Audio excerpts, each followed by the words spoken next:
Regresamos, ya estamos aquí de nuevo después de un terrible castigo porque nos portamos muy mal para los dueños de las redes sociales y amenazan que si nos volvemos a portar mal por promover el pensamiento crítico, el castigo va a ser mucho peor, y esto es verdaderamente peligroso porque habla de los riesgos que enfrenta la sociedad, el ser humano. Pero bueno, esto será tema de otro programa. Hoy vamos a hablar de los jinetes del apocalipsis. Unos jinetes del apocalipsis que parecen estar dando vuelta sobre Ucrania, pero no es para Ucrania, sino para todo el mundo. Y nos preocupan dos. Hoy vamos a hablar de dos jinetes y aquí los vamos a analizar. Soy Roberto de la Madrid y esto que siempre ha sido suyo y que no lo van a poder callar, Detrás de la Razón. Comenzamos.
Después de ver estas imágenes, muchísimas gracias al equipo de Detrás de la Razón. Regresamos con mucho más energía y regresamos listos siempre para fomentar sobre todo y lo más importante, el pensamiento crítico. Ahí les recomiendo, por favor, que se suscriba siempre a este canal para que seamos cada vez más.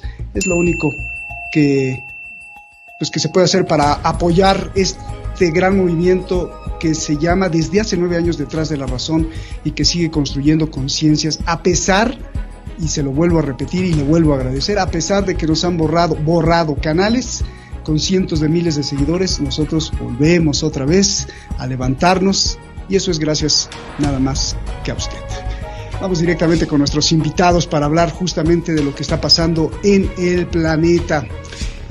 Francisco Javier Martínez, usted lo conoce, siempre reconocido con sus estudios allá en Europa, en La Haya y con sede en Madrid, analizando profundamente los destinos de los dineros, el flujo de los capitales y a dónde van, para entonces entender la guerra, las guerras, la violencia y la sangre, desafortunadamente. Gracias, Javier, un abrazo gigante allá que estás bajo el polvo ahora del Sahara o Sahara. Ahí nos contarás. Gracias, un abrazo, Javier.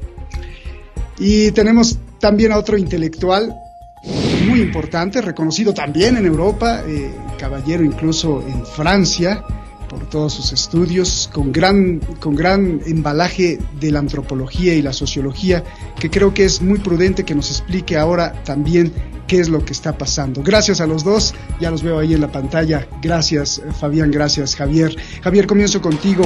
A ver, hablando de esto de los jinetes del apocalipsis, pues cuéntanos precisamente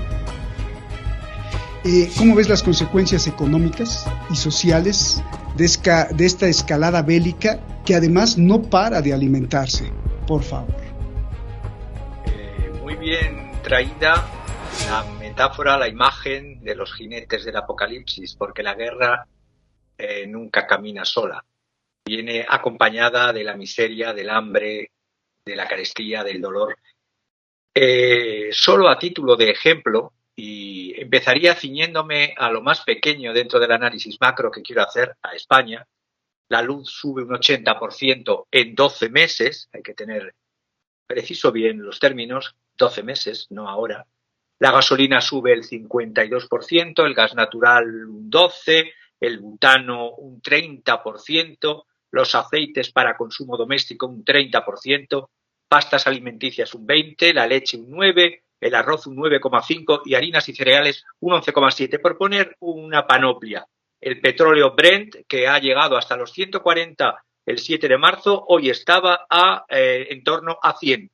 Y el gas que está en 200 euros el megavatio hora, hace 2 años estaba a 20. Bueno, quiero empezar con esto de que ¿por qué se está hundiendo el pulsómetro de la economía global? Y quiero traer a colación un índice que a veces los economistas pocos utilizan, pero si te metes en análisis macro y de tendencias es muy bueno utilizar, el llamado BDI o BALDRI, es el índice seco del Báltico, es el B de Baltic Dry Index, Baltic Exchange de Londres. Aquí se ve claramente que después de haber tenido una cuota máxima en octubre del 2021 de $5.666, está actualmente en 1.300. Este índice está utilizado como un oráculo para anticipar los movimientos macroeconómicos de calado. Es decir, como lo que mide son las variaciones del coste del transporte a granel de varios materiales secos, por eso lo de dry, en 20 o 23 rutas marítimas, lo que podemos, está incluido el mineral de hierro, el carbón y los cereales, que luego haré mención sobre estos 3 elementos, son la argamasa, estos 3 elementos del desarrollo económico.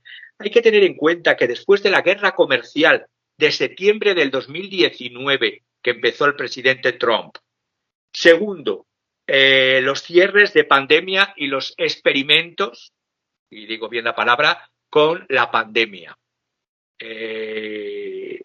Luego, todo eso creó unos cuellos de botella y tenemos unos cuellos de botella logísticos que ya empezaron desde el 19 con la guerra de contenedores y luego, curiosamente, con ese barco en el canal de Suez que se colocó durante unos días de lado e impidió el flujo normal del comercio marítimo.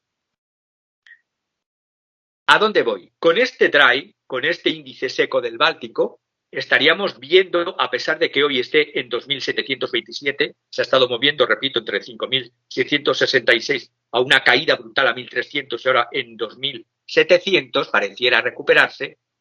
Todo es porque los minerales que he dicho antes, el carbón y fundamentalmente carbón, mineral de hierro, la República Popular China, en ese ataque que ya hemos comentado en programas de hace meses, en ese ataque al mercado inmobiliario inflado que estaba en China y esa intervención del Estado, Partido Comunista Chino, contra ese sector, y con una bajada de los índices de crecimiento de China, eso ha repercutido en todo el planeta, unido a la guerra comercial. Pero es que lo que estamos viendo ahora, la guerra económica, estas sanciones, bloqueo, que son más ya que sanciones, porque es un bloqueo, lo único que está haciendo de cara los perjudicados, no me canso de decir, en un primer momento, dándonos un tiro o nos están dando un tiro en el pie desde la Comisión Europea, desde Bruselas, es a Europa.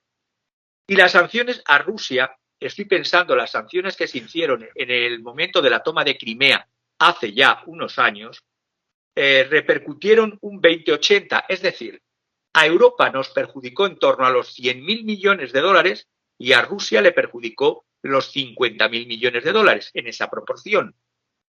Si actualmente en esta proporción del 20-80 que quiero sacar a relucir se cree que se va a asfixiar a la Federación Rusa para que caiga el gobierno del presidente Putin y sin tener en cuenta las alternativas al presidente Putin. El segundo partido es el Partido Comunista en las elecciones presidenciales y el tercer partido es un partido neofascista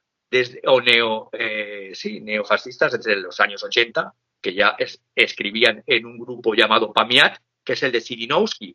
Es decir, a veces queremos quitar lo malo y, ¿cómo se ha dicho en Iberoamérica? De Guatemala a Guatepeor.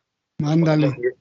Y en lo que es la situación actual, el intento de sustituir el petróleo ruso, pienso en la conversación que tuve con Jacques Sapir, un economista hablando francés, es una entelequia, es una locura quererlo. O sea que nos va a traer hambre, Javier, nos va a traer hambre, o sea, este jinete es que nos va a traer hambre, o sea, ya sacaron a Papa John's de Rusia, pero eso es como una broma, ¿no? O sea, ¿qué le va a pasar a todos los ciudadanos de España, de Colombia, de México, de Estados Unidos? Cuanto más dure la escalada y cuanto más se enfosque en la dinámica de guerra, peor va a ser para las poblaciones del mundo. En un primer momento, no solo las de Europa, las de África, pero las de Latinoamérica también. Porque esto es un efecto dominó. Estamos asistiendo a lo que es un agravamiento de las presiones inflacionistas que en España pueden llegar a 2 dígitos. Hay alguna comunidad autónoma que ya está en torno al 9%. Es un potencial para Europa estanflacionista, es decir, estancamiento más inflación. Si Europa tiene estancamiento más inflación y no compra y no comercializa en los niveles con Iberoamérica, Latinoamérica, perjudicado también Latinoamérica. Pero estamos hablando que no se puede sustituir ni las materias energéticas y según el grado de dependencia de los países todavía peor, no se puede sustituir en Europa el gas, sobre todo el gas y el petróleo ruso, porque de la noche a la mañana no puedes construir plantas para el gas natural licuado que viene en buques procesados desde Estados Unidos fundamentalmente, ni hay contenedores suficientes en Europa, ni hay suficientes plantas de procesamiento de lo que antes es licuado a volverlo a transformar en gas. Eso en cuanto a una materia energética. Pero es que ya estamos sufriendo las consecuencias. Y pareciera que, y ya quiero terminar con esto, que a los eurócratas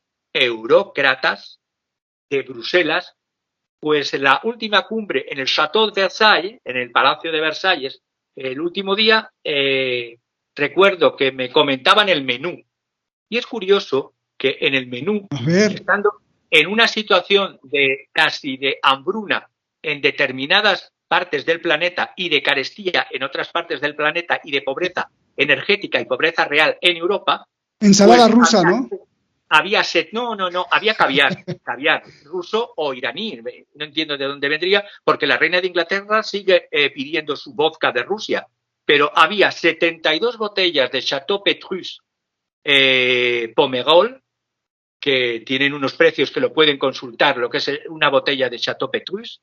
Había 40 botellas de champán cosecha especial del Moet Chandon Dom Perignon. Había 10 kilos, porque no se come cualquier carne, de Kobe. Anda. Ya sabemos lo que es la carne de Kobe. Y había 4 kilos de caviar. A todo esto yo me pregunto, esta gran buff, esta gran comilona, ¿qué estaban celebrando? Hago preguntas a lo socrático. ¿Qué estaban celebrando? ¿Qué resultados han aportado a esta gran buff pagada por los contribuyentes? Y a partir de ahí empezamos el debate. Genial. Pues es que dicen que panza llena, corazón contento, pues fíjate, así ya no les hace daño la guerra. Fabián, es un chistorino. Fabián, gusto en saludarte, hace mucho que no te veo, un abrazo. Esta guerra es como un pulpo, te pregunto, misiles y disparos en Ucrania y misiles y disparos a la mente del ciudadano del mundo. ¿A quién se le debe creer o qué hacer frente a esta tormenta de o de desinformación? Bueno, pues muchas gracias, Roberto. Me alegra mucho tu perseverancia y sobre todo ese actuar casi que como Sísifo dichoso con este detrás de la razón. Te quitan de un lado y vuelves con tus seguidores, nuevos telespectadores. Hay que recordar esa frase de Camus en El hombre absurdo, que es necesario imaginar a Sísifo dichoso. Y me alegra muchísimo compartir este espacio con Javier. Y quiero retomar para responder tu pregunta esa frase de Javier de la Grande Bouffe, porque me acuerdo de la película de Marco Ferrari, que era una película bastante célebre de la Gran Comilona. Pues mira, Roberto, estamos asistiendo a un cinismo desproporcionado de las élites que pretenden representar y que hacen hasta lo imposible para atornillarse en el poder, particularmente en Europa, pero eso mismo ocurre en América Latina, eso mismo ocurre en otras esferas del planeta. Y aquí lo que estamos viendo es que mientras nos guardaron, nos tuvieron en casa, nos dijeron quédate en casa, muchas cosas se estaban moviendo. Y muchas cosas se estaban moviendo y se seguirán moviendo al punto de que estamos asistiendo al escepticismo global. ¿A quién se le cree? ¿A quién se le puede creer? Estamos viendo que la obscenidad ya no es lo que está detrás de la escena, que tradicionalmente esa es la etimología de obscenidad. Obsceno es lo que está detrás de la escena. No. Lo obsceno es lo que se exhibe, como la carta robada de Edgar Allan Poe tan querida por Jacques Lacan. Si usted quiere esconder algo, exhíbalo ante los ojos del mundo. Y esa Grande Bouffe de Versailles nos muestra justamente ese cinismo de exhibir ante los ojos del mundo. Mientras hay gente que pasa hambruna, el no nos importa. Y luego salen a dar lecciones de moral, de lo bello, lo bueno, lo recto y lo justo. Pero hay que aclarar que esto funciona no solamente para las irresponsables élites europeas, también funciona en China, también funciona, por supuesto, en Rusia, también funciona en Latinoamérica. Cada quien señala lo que le conviene, cada quien enmascara lo que le conviene. Cada quien dice lo que le importa. Y del otro lado vamos a tener la réplica en donde una fake news es contrarrestada por otra fake news, en donde se construye una narrativa de posverdad de un lado y otra posverdad le replica. A lo que estamos asistiendo, y creo que Javier lo ha relevado con los datos muy precisos que nos ha contado, es a un posible apagón que se ha preconizado desde hace tiempos, no solamente en Austria, sino en Europa. Es decir, es indiscutible que quien pierde con las sanciones económicas, quien más pierde en este momento es Europa. Pero, ¿por qué lo hacen? ¿Por qué ese tener sometida a la población los atornilla en el poder? Esa es una buena pregunta que cabe, por supuesto, señalar detrás de la razón en este debate que comienza. Gracias, pues no solo no los atornilla, sino que por lo menos inmediatamente que haya el problema, les da caviar. A ver, Javier, un comentario acerca de lo que dice Fabián y pasamos a la siguiente pregunta. ¿Qué soluciones qué soluciones dice estar dando Europa? Y si estas soluciones en realidad pues son más apretarle la soga al cuello a la gente, por favor. Comparto plenamente y además con los ejemplos literarios y de cine que ha traído Fabián, pero es que además añadiría que toda esta nueva Europa que ya está aquí, que se estaba construyendo desde antes, mucho antes de la invasión rusa, incluso antes de toda la puesta en escena de la pandemia COVID, es una Europa de mayor militarismo, de mayor amenaza nuclear y de mayor hambre. Y todo esto, las alternativas que nos ofrecen, estoy pensando en la alternativa que nos ofrece un gobierno en España que su signo es que no valen los signos políticos en el teatro del simulacro.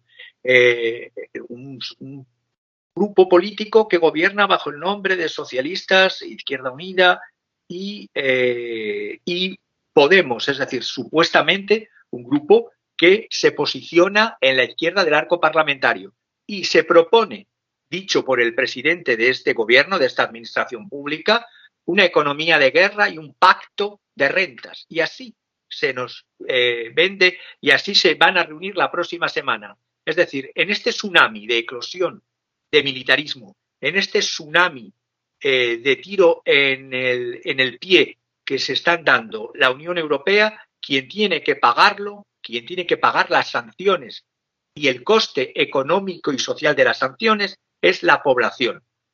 Entonces, de ahí que se hable de que tenemos que apretarnos otra vez más el cinturón. Desde la crisis del 2008, el sistema que yo he calificado y otros califican desde Achille Mbembe y otros más de necropolítica, porque se busca este es digno de seguir viviendo y este no es digno de seguir viviendo. Esa diferenciación viene de necros, que tiene que ver con la muerte y política de la muerte. Y esa diferenciación del individuo como mercancía útil e individuo desechable. Si eres mayor pensionista y estás en una residencia, no tienes derecho a ser asistido en una pandemia en un centro hospitalario y mueres cuanchinche en una situación realmente kafkiana. Oye, Javier, dicen que va a estar peor que la crisis del 29, ¿no? Si la duración, y eso se busca, la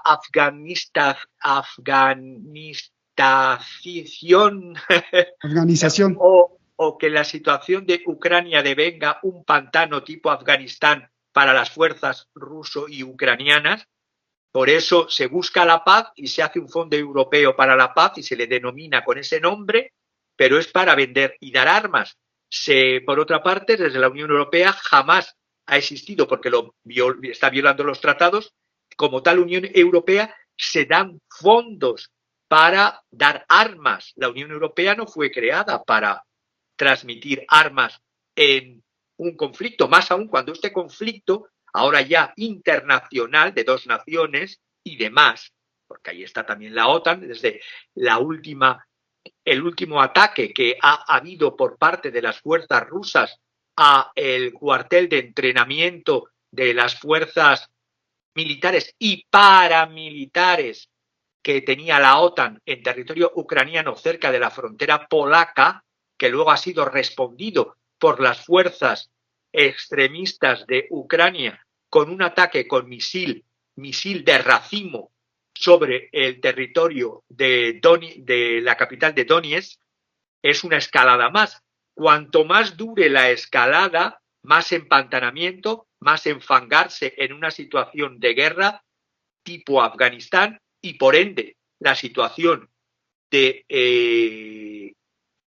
jinete del apocalipsis que hemos empezado hablando en cuanto a carestía, empobrecimiento y total ausencia de bienestar, porque claro, yo me pregunto, me vuelvo a hacer ahora mismo la pregunta cuando utilizo la palabra bienestar. Cualquier político de cualquier signo, sea del partido que sea, está pagado a través de los impuestos ciudadanos. Eso en cualquier parte del mundo. Si un político crea bienestar, es premiado. Pero cuando un político con sus acciones premeditadamente crea malestar, es decir, va en contra del bienestar y te dice además que entras en una economía de guerra porque sí y que tienes que hacer un pacto de rentas porque sí, ¿cómo calificas? Porque estoy pensando en la Revolución Francesa y en la Revolución Francesa, en la época antes del Termidor en la época de Robespierre, cualquier político que fuera acusado de atentar contra el bienestar público tenía una condena. Actualmente estamos retrocediendo con tantos experimentos sociales que se están haciendo y admitiendo por parte de las poblaciones en estas experimentaciones de ver hasta dónde llega la paciencia del pueblo. Estamos llegando a situaciones que comportamientos antes que eran imperdonables y juzgables, hoy día pasan por esa inflación que decía mi contertulio, de que si quiero que algo se insensibilice y pierda, por así decirlo, empatía hacia el dolor, vamos a llenar de imágenes, luz, sonido, sangre y alfombra roja, pero que la gente no tenga capacidad de respuesta. Bien. A ver, Fabián, te voy a cuestionar, tú lo dijiste, tú lo sacaste, el cinismo. Y yo te pregunto, ¿para qué el cinismo? O sea, ¿para qué son cínicos? Si esto obedece a un método o si esto obedece solo a la estupidez. ¿Para qué sacar lo obsceno? ¿Para qué exhibirnos todo lo desgarrador? ¿Tiene un método, tiene un propósito o es por estupidez? Por favor, Fabián.